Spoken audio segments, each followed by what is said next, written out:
Well, good morning. I wanted to talk to you today about not underestimating people, and particularly yourself.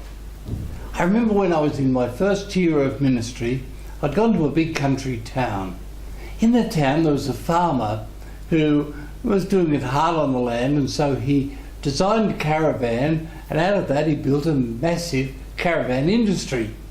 And he still stayed located on his farm, and when they were all over Australia, he went into a Mercedes dealership down in Melbourne, big city, and he's looking at Mercedes Benz, and there he is in his farm boots and farming clothes and looking like a bit of a bushcocky. And the salesman came up to him and said, "Hey, what do you think of that?" He said, "Oh, it looks good." He said, "It's a bit beyond you, mate, don't worry about it," and walked off. So the farmer went over to one of the other salespeople and bought two, one for himself, one for his wife. You know, it's so easy, isn't it, to underestimate someone. But what about yourself?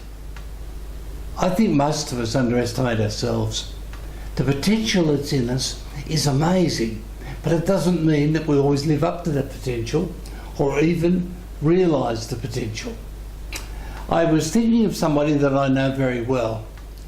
She worked for me, fascinating young woman, very, very attractive, but that wasn't why I hired her. She probably is the brightest person I've ever worked with.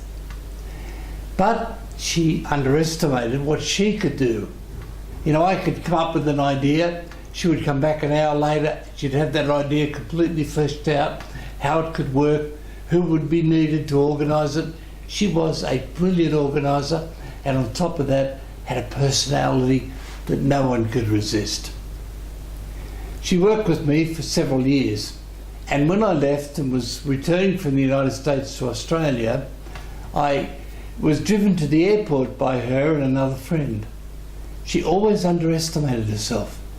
Now, she wasn't going to stay in that employment, she was going to look for something else. I said, "I want you to promise me something, that you will apply for a job that you think you could never get." She looked at me, she said, "Oh, well, I don't know what you mean." I said, "Yes, you do." I said, let's make a promise. Go for 3 jobs.